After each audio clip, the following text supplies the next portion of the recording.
today I'm going to clean our home because നാളെ പെരുന്നാളെന്ന് അറിയത്തില്ല. So today is 29ാമത്തെ നോമ്പാണ്.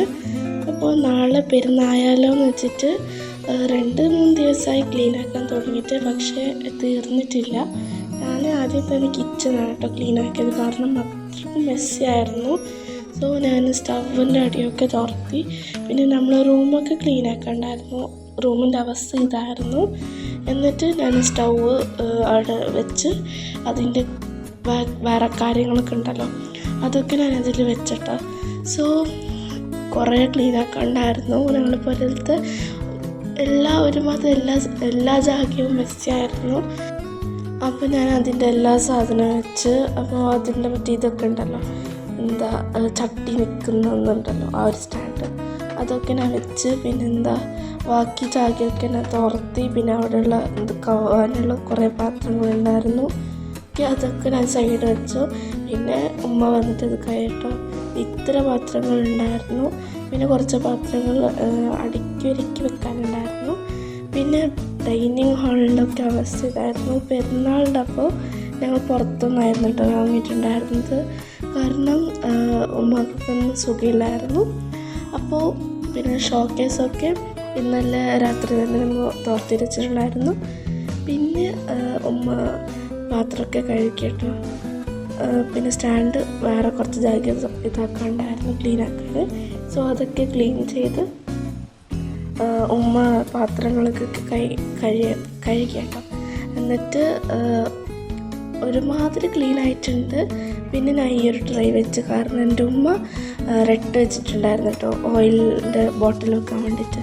പിന്നെ ഞാൻ സ്നാക്സിൻ്റെ എന്താ പറയുക ഔട്ടിങ്ങിലുണ്ടല്ലോ സ്നാക്സ് ഇട്ടിട്ട് വെക്കുന്നത്, അതിൽ കുറേ വേസ്റ്റായ ഫുഡ് ഉണ്ടായിരുന്നു, വെടുക്കായ ഫുഡ് ഉണ്ടായിരുന്നു. ആ വേസ്റ്റ് ഫുഡിനൊക്കെ ഒരു കവറിലിട്ട് വെച്ച്, കാരണം എന്തൊക്കെ കൊടുക്കാറ് തിന്നാൻ വെച്ചിട്ട്. പിന്നെ ബാക്കിയുള്ള സ്നാക്സൊക്കെ അറേഞ്ചാക്കി വെച്ച്. പിന്നെ പെരുന്നാളിൻ്റെ അപ്പമൊക്കെ ഉണ്ടായിരുന്നു കേട്ടോ. ആ സ്നാക്സ് വെച്ച് ആ ടേബിളിൻ്റെ അവസ്ഥ വളരെ മോശമായിരുന്നു. സോ അതൊക്കെ ക്ലീൻ ചെയ്ത്. പിന്നെ കുറേ അടിക്കാനൊക്കെ ഉണ്ടായിരുന്നു, കാരണം കുറേ കാട്ടുന്നുണ്ടായിരുന്നു. പിന്നെ പെരുന്നാളിൻ്റെ അപ്പമൊക്കെ ഞാൻ കവറിലിട്ട് വെച്ച്. സോ നെക്സ്റ്റ് ടീപ്പോയൊക്കെ നമ്മൾ തുറത്തി കേട്ടോ, കാരണം എല്ലായിടത്തും ക്ലീൻ ആയിരിക്കണം. പിന്നെ അവൻ്റെ മുടിയെടുത്തിട്ട് ഇന്ന് നമുക്ക് ആഫ്റ്റർ ലുക്ക് നമുക്ക് എടുക്കുമായിരുന്നു. അവനൊരു ആ ഒരു ഈല് എടുത്തിട്ടുണ്ടായിരുന്നു. പിന്നെ അടിച്ച് കോരി. പിന്നെ ഞാൻ ടൗണിലേക്ക് പോകണ്ടായിരുന്നു കേട്ടോ. സോ ടൗണിലേക്കൊക്കെ പോയി. പിന്നെ തിരിച്ച് വന്ന് നോമ്പൊക്കെ തുറന്നു.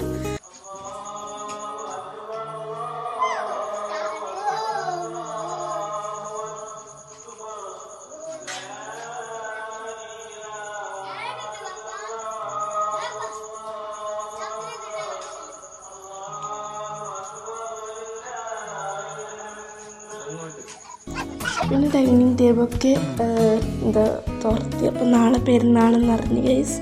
പിന്നെ ഒരുമാതിരി എല്ലാം ക്ലീനായി. അവരൊക്കെ ഹെൽപ്പാക്കിയിട്ടുണ്ടായിരുന്നു. സോ ഇത് മുൻപ് ആക്കിയിട്ടുണ്ടായിരുന്നൊരു പോസ്റ്ററാണ്. സോ അതൊക്കെ അവരെ പൊടിക്കാനേ പറഞ്ഞതാണ് കേട്ടോ. സോ അത്ര തന്നെ ബായ്. അപ്പോഴൊക്കെ ഈ സ്ക്രീനിൽ എവിടുന്നോ ബലൂണൊക്കെ വന്നു. പിന്നെ എൻ്റെ അനിയത്തി വന്നു. So it's all by.